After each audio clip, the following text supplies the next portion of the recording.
പുതിയൊരു വീഡിയോയിലേക്ക് എല്ലാവർക്കും സ്വാഗതം. ഇന്ന് നിങ്ങളെ ഒരു പ്രകൃതി ഭംഗിയിലേക്കാണ് കൂട്ടിക്കൊണ്ടു പോകുന്നത്. വീട്ടിൽ നിന്നും 5-6 കിലോമീറ്റർ അകലെയായിട്ടാണ് ഈ സ്ഥലം സ്ഥിതി ചെയ്യുന്നത്.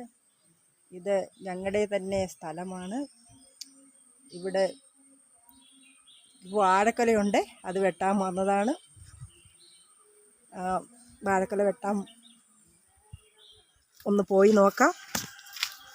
എല്ലാവരും വരും. എല്ലാം കോലിഞ്ചി നട്ടേക്കുവാണ്. ഇത് ഇങ്ങനെ കോലിഞ്ചി ഇങ്ങനെ കിടക്കുകയാണ്. ഇതാണ് കോലിഞ്ചി എന്ന് പറയുന്ന സസ്യം. നല്ല വിലയുള്ള ഒരു കൃഷിയാണ്. എല്ലാം നിൽക്കുന്നത് കണ്ടോ? ഇതിൽ തിരിച്ചു വരുമ്പോൾ കാന്താരി പറിക്കുന്നതായിരിക്കും.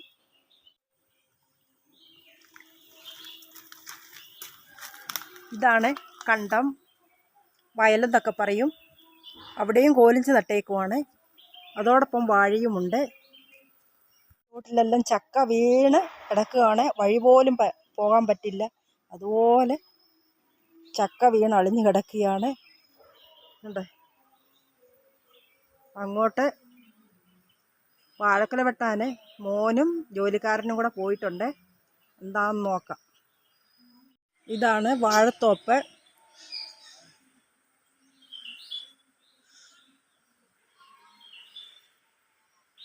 വാഴക്കൊല വെട്ടുന്ന ബഹളമാണ് കേൾക്കുന്നത്.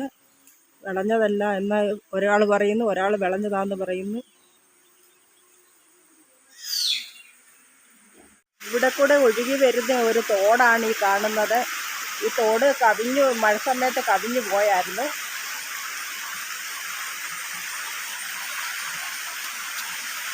ഒരുപാട് പ്രകൃതി ഭംഗി ഉള്ള ഒരു ഏരിയയാണ് ഇത്.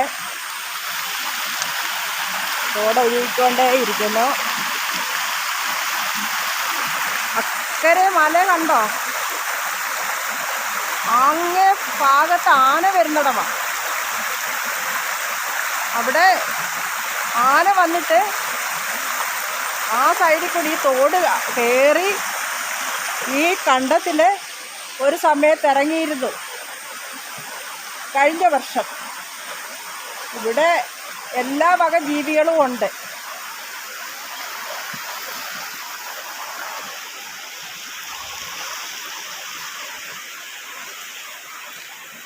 പ്ലാവുകൾ തന്നെ നെരിക്ക് നിൽക്കുകയാണ്. അവിടെ ചൂട്ടിൽ ചക്ക വീണ് നശിച്ച് കിടക്കുകയാണ്. പ്ലാവുകൾ തന്നെയാണ്, അങ്ങേയറ്റം വരെയും പ്ലാവ് തന്നെയാണ്. അതുവഴി പോകാൻ ഭയങ്കര ബുദ്ധിമുട്ടാണ്. അതുപോലെ തന്നെ ഈ നിൽക്കുന്നതെല്ലാം കവുങ്ങും തൈകളാണ്. കണ്ടോ നിൽക്കുന്നത്? ഇക്കരെ മലകളിലേക്ക് നോക്കിക്കേ, ഇത്ര ഭംഗിയുണ്ടെന്ന്.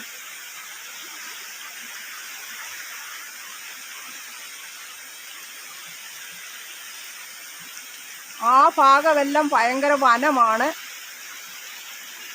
അവിടെ ആനയും പുലിയും അങ്ങനെയുള്ള ജന്തുക്കളൊക്കെ വരാറുണ്ട്. എന്നാലും മനുഷ്യരെ കഷ്ടപ്പെട്ട് ഇവിടെ ജീവിക്കുന്നവരാണ് കൂടുതലും.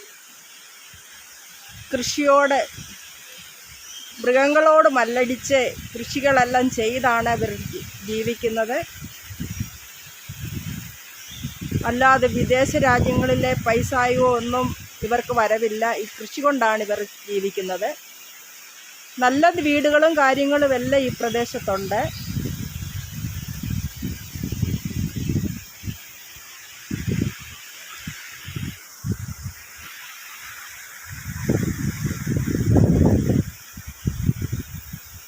ഇത് പത്തനംതിട്ട ജില്ലയിലാണ് ഈ പ്രദേശം.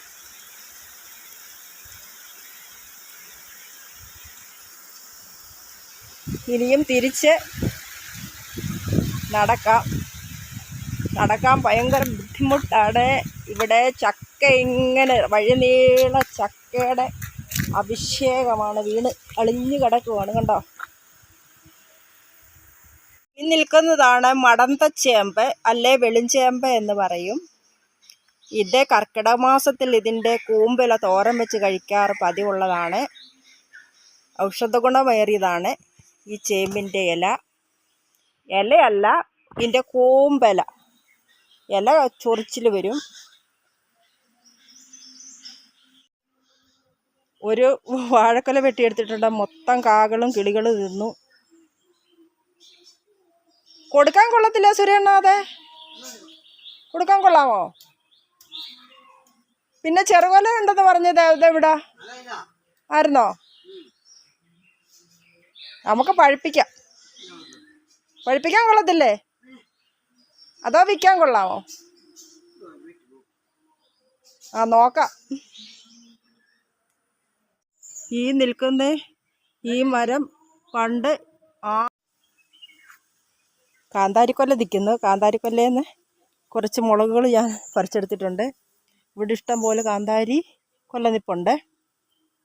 കുറച്ച് മുളകുകൾ പറിച്ചെടുക്കാം. അങ്ങ് അകലേന്ന് അമ്പലത്തിൽ നിന്നുള്ള പാട്ട് കേൾക്കാം. ഈ ഗ്രാമപ്രദേശത്ത് ഒരമ്പലവും ചെറിയൊരു സ്കൂളുമുണ്ട്.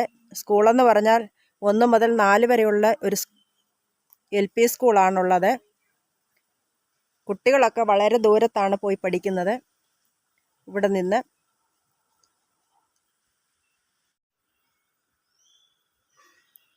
നല്ലൊരു പൂമ്പാറ്റയെ കണ്ടോ?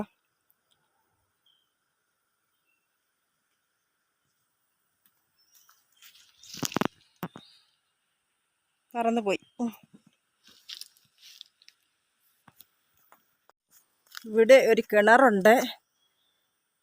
സമതലപ്പിന് കിടക്കുന്ന ഒരു കിണറാണ്. കളഞ്ഞിട്ടുണ്ട് ഇത്രയുടെ.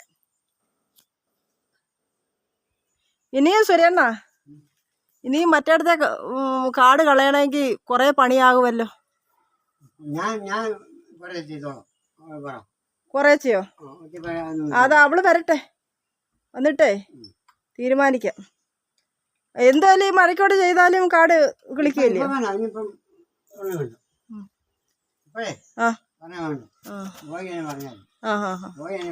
ആ ശരി. ആ അതെ. ആ ഇല്ല. ആ ശരി.